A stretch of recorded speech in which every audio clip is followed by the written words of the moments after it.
Welcome to the दृश्य coaching centre. बेटा आज हम प्रेजेंट कॉन्टिन्यूअस के बारे में पढ़ेंगे।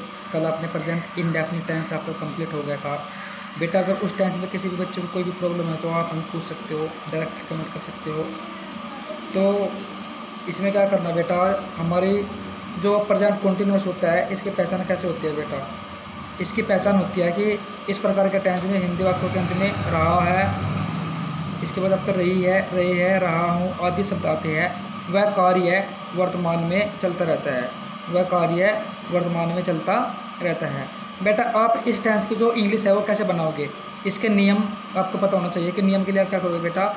एक वचन के साथ इज लगाएंगे, आई के साथ एम लगाएंगे, बहुवचन के साथ आर लगाएंगे, ठीक है। तथा वर्ब के फर्स्ट फॉर्म में आईएनजी का।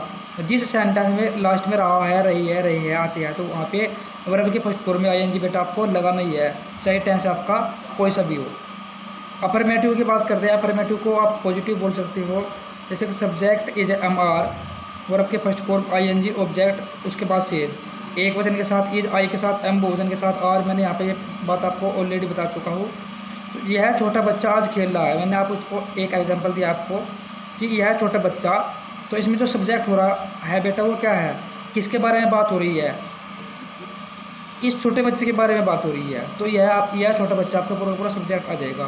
तो दिस लिटिल चाइल्ड या फिर this small baby, this small child, कुछ भी लिख सकते हो आप। यहाँ छोटा बच्चा इज, क्योंकि एक बच्चा है तो इसमें से इज एम आर में से आपके पास यहाँ पे इज आ गया। इज प्ले, जो काम हो रहा है, खेलने का काम हो रहा, प्ले, तो ये आपकी वर्ब हो जाएगी, ठीक है। आई एन जी क्यों आया बेटा, क्योंकि यहाँ पर रहा है, वर्ब की फर्स्ट फॉर्म में एन जी, प्लेइंग। तो यह छोटा बच्चा खेल रहा है आज, टुडे, ठीक है, क्योंकि ये आपका शेष है। ऑब्जेक्ट इसमें है नहीं यहाँ पे। अगर इसमें ऑब्जेक्ट होता तो क्या होता, क्रिकेट, फुटबॉल या कुछ भी होता, कबड्डी, ठीक है बेटा। नेगेटिव सेंटेंस की बात करते हैं तो सबसे पहले आपका सब्जेक्ट आएगा इज एम आर, उसके बाद नोट आएगा, वर्ब की फर्स्ट फॉर्म, उसके बाद आई एन जी, ऑब्जेक्ट, उसके बाद शेष। मैं अभी अपना कार्य नहीं कर रहा हूँ, मैं अभी अपना कार्य नहीं कर रहा हूँ। तो किसके बारे में बात हो रही बेटा, मेरे, मैं के बारे में बात हो रही। तो मैं इसमें क्या होगा बेटा, सब्जेक्ट हो जाएगा। तो आई मैं की इंग्लिश होती है, और आई के साथ अगर हम रूल देखें तो एम आएगा, आई एम, इसके बाद नोट लगा दिया।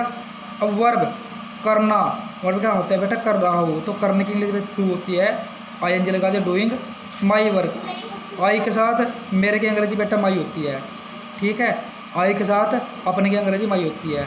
तो I am not doing my work, मैं नहीं कर रहा हूँ अपना कार्य, नाउ, अब, ठीक है, क्योंकि ये शेष है।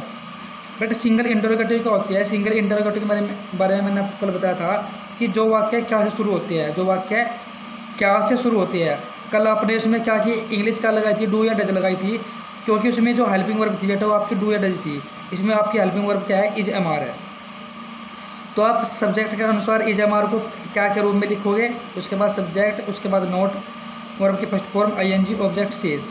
जैसे क्या आप मुझे बुला रहे हो, क्या आप मुझे बुला रहे हो, तो क्या आप, तो क्या की इंग्लिश यहाँ पे इज भी है, एम भी है, आर भी है, लेकिन कौन सी आएगी, सब्जेक्ट के अनुसार। आप हो, तो मैंने आपको क्या बताया था कि यू का आप हमेशा बहुवचन में लेकर चलते हो, तो यू बहुवचन के साथ आर।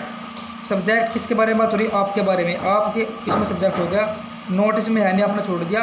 वर्ब बुलाना, बुलाने की इंग्लिश बेटे कॉल होती है, आपने इसमें आई एन जी लगा दिया, कॉलिंग। और मुझे की इंग्लिश, क्योंकि आई, मुझे, ठीक है, मुझे का जो ऑब्जेक्ट बनेगा बेटा वो मी बन जाएगा, ठीक है। तो आर यू कॉलिंग मी, क्या मुझे बुला रहे। इसके बाद बात करते हैं डबल इंटरोगेटिव की बेटा। डबल इंटरोगेटिव क्या होते हैं, जिस वाक्य के बीच में, जिस हिंदी वाक्य के बीच में कोई क्वेश्चन वर्ड आ जाता है, कोई पर्सन वाचक शब्द आ जाते हैं, what, why, where, how, who, ठीक है, तो उसको आप क्या बोलते हो बेटा, डबल इंटरोगेटिव कहते हो। इंग्लिश कैसे बनाओगे, question word is am are, subject not, verb की first form I N G, object, ठीक है बेटा। जैसे तुम्हारी बहन इन दिनों कहाँ रह रही है, तो इसमें क्या है बेटा, क्वेश्चन वर्ड कहाँ आ गया, ठीक है। तो कहाँ की अंग्रेजी आप क्या लगाओगे, सबसे पहले लगाओगे वेयर, फिर इज एम आर, तुम्हारी बहन, किसके बारे में बात हो रही है, तुम्हारी बहन के, तो ये आपके क्या हो, ये आपके सब्जेक्ट हो जाएगा। और एक वचन है तो यहाँ पे इसलिए इज आ जाएगा। वेयर इज योर सिस्टर, तुम्हारी बहन। रहने की इंग्लिश क्या काम हो रहा, रहने का काम हो रहा, रहने की इंग्लिश लीव होती है, आई एन जी लगाते living. Where is your sister living, these days, इन दिनों, ठीक है, दीज डेज इन दिनों। तुम्हारी बहन आजकल कहाँ रह रही है आजकल, या फिर भी इन दिनों बाद वही है, सेम रही बात। अब मैंने यहाँ पे अपने की अंग्रेजी लिखा है, ही के साथ हिज, सी के साथ हर, आई के साथ मी, यू के साथ योवर, दे के साथ दियर, वी के साथ अवर। और ही का जो ऑब्जेक्ट बनेगा वो हिम बन जाएगा, सी का ऑब्जेक्ट हर, आई का ऑब्जेक्ट मी, यू का ऑब्जेक्ट मी यू रहेगा, दे का ऑब्जेक्ट दैम, और वी का ऑब्जेक्ट बेटा अस बन जाएगा। ठीक है। मुझे, उसे, उसे अगर आदमी है तो हिम, अगर औरत है तो उसे हर, मुझे मी, तुम्हें यू, उन्हें दैम, हमें अस। ठीक है बेटा। जैसे श्रीमान शर्मा जी हमें व्याकरण नहीं सिखा रहे हैं, श्रीमान शर्मा जी हमें व्याकरण नहीं सिखा रहे हैं। व्याकरण क्यों नहीं सिखा रहे हैं?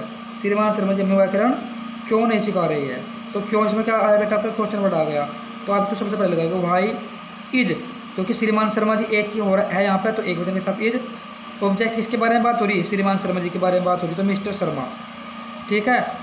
नहीं, सब्जेक्ट के बाद नोट, सिखाने की होती है बेटे टीच, वो ये आपकी वर्ब है, आईएनजी लगा दिया, अस हमें, ग्रामर। ठीक है बेटा।